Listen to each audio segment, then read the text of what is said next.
નમસ્કાર મિત્રો, એજ્યુકેશન જીબીમાં તમારું સ્વાગત છે.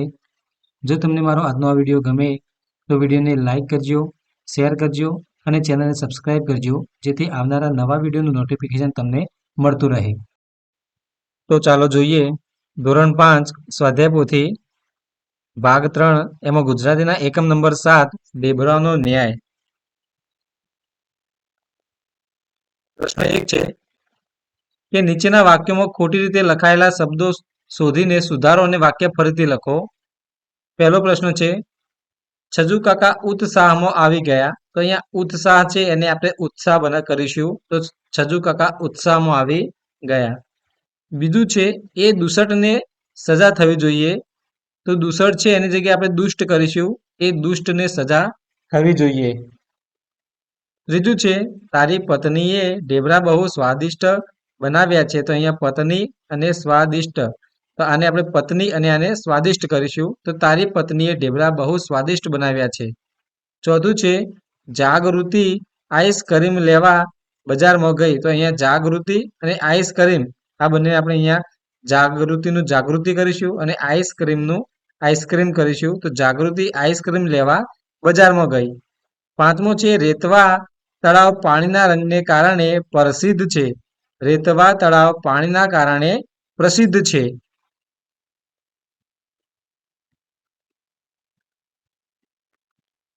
હવે પ્રશ્ન 2, આંખો બંધ કરીને બકરીની અરજી વાર્તા યાદ કરો અને યાદ રહેલો કોઈ એક પ્રસંગ અહીંયા લખો. તો અહીંયા તમારે બકરીની અરજી પાઠનો કોઈ એક પ્રસંગ તમારે અહીં લખવાનો છે. પ્રશ્ન 3 છે કે ચિત્રને આધારે વાર્તા લખો. તો અહીં એક ચિત્ર આપેલું છે બકરી અને તેના બચ્ચાનું. તો આ ચિત્ર તમારે જોવાનું છે અને એના આધારે તમારે એક વાર્તા નીચે લખવાની છે. તો આપણે આ રીતે વાર્તા બનાવેલી છે. પ્રશ્ન 4 છે કે પ્રશ્નોના જવાબ લખો. એમાં પહેલો પ્રશ્ન છે કે છજુ કાકા પાસે કેટલી મિલકત હતી? એ મિલકતથી કાકા દુઃખી હતા કે સુખી અને કેમ? તો છજુ કાકા પાસે મિલકતમાં એક બકરી અને એક ઝૂંપડી હતી. છજુ કાકા તેનાથી સુખી હતા કેમ કે તેઓ માનતા હતા કે આટલું એ કોની પાસે છે. બીજો પ્રશ્ન છે કે અરજી ખોવાવાની હવે ધાસ્તી જ નહીં, એવું છજુ કાકાએ શા માટે કહ્યું? તો એમને જે અરજી લખી હતી એ અરજી એક પાટિયામાં લખાઈ હતી અને તેમાં કાણું પાડી લાંબી દોરી પરોવી દીધી. પછી એ દોરી કાકાના ગળામાં નાખી. હવે જે પાટિયું હતું એ કાકાના બરડા પર લટકતું રહ્યું. માટે છજુ કાકાએ કહ્યું કે હવે અરજી ખોવાવાની ધાસ્તી જ નહીં. ત્રીજો પ્રશ્ન છે કે કાકાની અરજી જોઈને પ્રધાનની આંખો શા માટે ફાટી રહી? કારણ કે અરજી પાટિયામાં લખાઈ હતી અને એમાં દસરડા જ હતા, તેથી તે અરજી સમજી શકાય એવી હતી નહીં. માટે કાકાની અરજી જોઈ પ્રધાનોની આંખો ફાટી રહી ગઈ. ચોથો પ્રશ્ન છે, કાકી કોના પર ખૂબ ગુસ્સે થઈ ગયા? શા માટે? તો કાકી શેઠ પર ખૂબ ગુસ્સે થઈ ગયા કારણ કે તેમણે કાકાને 4 ચાબખા મરાવ્યા હતા. પાંચમો પ્રશ્ન છે કે છજુ કાકાની અરજી રાજા કેવી રીતે ઉકેલી શક્યા? કારણ કે જે અરજી છજુ કાકાએ પૂજારીને પાટિયામાં સમજાવી હતી તે પૂજારી બીજું કોઈ નહીં પણ રાજા પોતે હતા. તેથી તેઓ છજુ કાકાની અરજી ઉકેલી શક્યા. હવે છઠ્ઠો પ્રશ્ન છે કે રાજાના દરબારમાં હાસ્યનું મોજું ક્યારે ફળી વળ્યું? કેમ? તો જ્યારે છજુ કાકાએ પ્રધાનો સામે જોઈને કહ્યું કે આ 12 જણા છે દાઢીવાળા, પણ એમાં દિમાગવાળો એકે નથી, માત્ર એક જ માણસ છે રાજા, ત્યારે રાજાના દરબારમાં હાસ્યનું મોજું ફરી વળ્યું. સાતમો પ્રશ્ન છે કે રાજાએ અદ્દલ ઇન્સાફ કર્યો, એવું શા પરથી કહી શકાય? તો રાજાએ શેઠને કોટડીમાં પૂરી દીધો અને છજુ કાકાને 25 બકરીઓ અને 500 રૂપિયા અપાવ્યા, જેથી બીજા કોઈ સાથે આવો અન્યાય ન થાય. આમ રાજાએ અદ્દલ ઇન્સાફ કર્યો એવું કહી શકાય.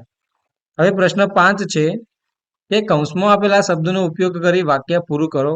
તો અહીંયા કૌંસમાં શબ્દો આપેલા છે કારણ કે, છતાં, તેમ છતાં, તેથી, તો પણ, અને, કે, જેથી જેવા શબ્દો આપેલા છે. આ શબ્દોનો ઉપયોગ કરી આપણે વાક્ય પૂરું કરવાનું છે. એમાં અહીંયા ઉદાહરણ આપેલું છે કે દેવવ્રત ખૂબ ઝડપથી ચાલ્યો કારણ કે તેને સ્કૂલ બસ પકડવી હતી.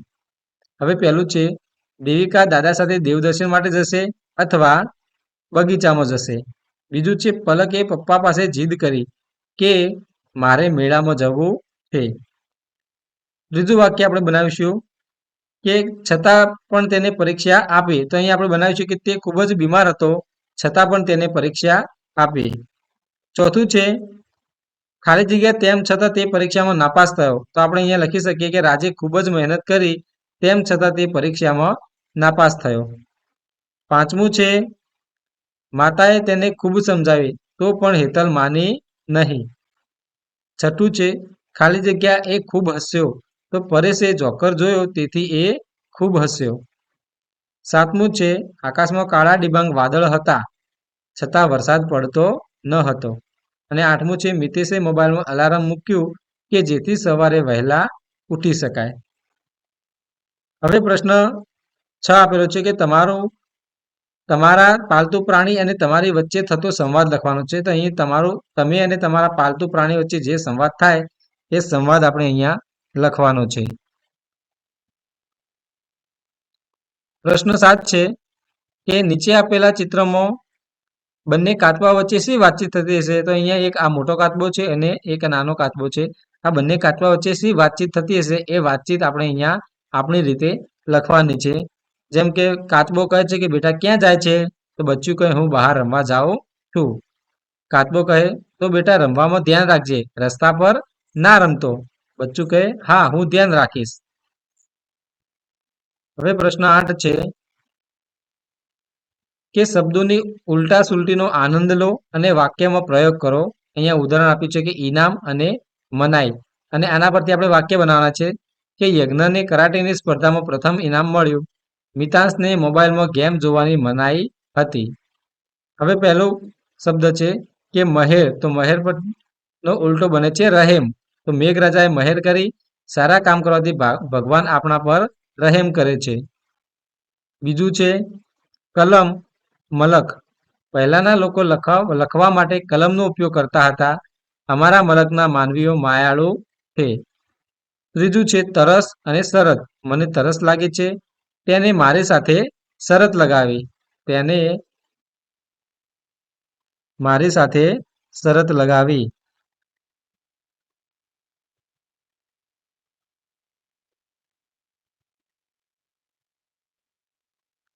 ચોથું છે મરક અને કરમ. ટીના મરક મરક હસી રહી છે, સારા કર્મનો બદલો સારો જ મળે છે. પાંચમું છે સાહસ અને સહસા. તેણે તરીને નદી પાર કરવાનું સાહસ કર્યું. બધા સહસા એક સાથે બોલી ઉઠ્યા. પ્રશ્ન 9 છે કે દાર પ્રત્યય લાગ્યો હોય તેવા પ્રાસયુક્ત શબ્દો લખો. જેની પાછળ દાર શબ્દ પ્રત્યય લાગતો હોય એવા પ્રાસયુક્ત શબ્દો અહીંયા લખવાના છે. અહીં બે આપેલા છે કે સમજદાર અને પૈસાદાર. તો આપણે બીજા શબ્દો લખીશું કે વગદાર, વજનદાર, પાણીદાર, સૈફદાર, રૂઆબદાર, ચમકદાર, વફાદાર, સમજદાર, શાનદાર અને રાહદાર. અહીંયા સમજદારની જગ્યાએ આપણે લખીશું જોરદાર.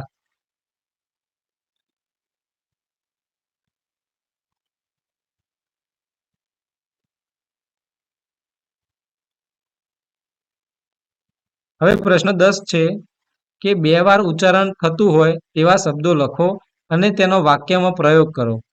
ઉદાહરણ તરીકે બકરી લહેરથી નાના નાના છોડની કૂણી કૂણી પત્તીઓ ખાતી હતી. તો અહીંયા નાના નાનાની કૂણી કૂણી એ બે વાર શબ્દો આવેલા છે. એ રીતે અહીંયા મોટા મોટા, તો બોરડી પર મોટા મોટા બોર હતા. પછી લાંબા લાંબા, તો વાંસના વૃક્ષ લાંબા લાંબા હોય છે. પછી લાલ લાલ, તો આ ટામેટા લાલ લાલ છે. ગરમ ગરમ, તો શિયાળામાં ગરમ ગરમ ભજીયા ખાવાની મજા આવે. નાના નાના, તો રોશનીએ મેદાનમાંથી નાના નાના કાંકરા વીણ્યા. પ્રશ્ન 11 છે કે સગપણ દર્શાવતા શબ્દો વાંચી જોડો અને તેની સામે તમારા સંબંધીનું નામ લખો. તો અહીંયા ગુજરાતી અને હિન્દીમાં જે સગપણ દર્શાવતા શબ્દો છે એ આપેલા છે. તો આપણે એને જોડવાના છે કે નાના છે તો એને નાનાજી કહેવાય, કાકાને ચાચા કહેવાય, ફોઈને બુવા કહેવાય, બનેવીને જીજાજી કહેવાય અને ફુવાને ફૂફા કહેવાય. અને અહીંયા તમારે તમારા સંબંધીનું નામ લખવાનું છે કે નાના. અહીંયા નાનાનું નામ લખવાનું છે કે નાના કોણ છે. પછી બીજું કાકા છે તો અહીંયા બીજા ખાલી જગ્યામાં કાકાનું નામ લખવાનું. પછી ફોઈ, તો અહીંયા ફોઈનું નામ લખવાનું. બનેવી, તો અહીંયા બનેવીનું નામ લખવાનું. અને ફુવા, તો અહીંયા ફુવાનું નામ લખવાનું છે. પ્રશ્ન 12 છે કે તમને ગમતા પાત્રનું ચિત્ર દોરી રંગ પૂરો.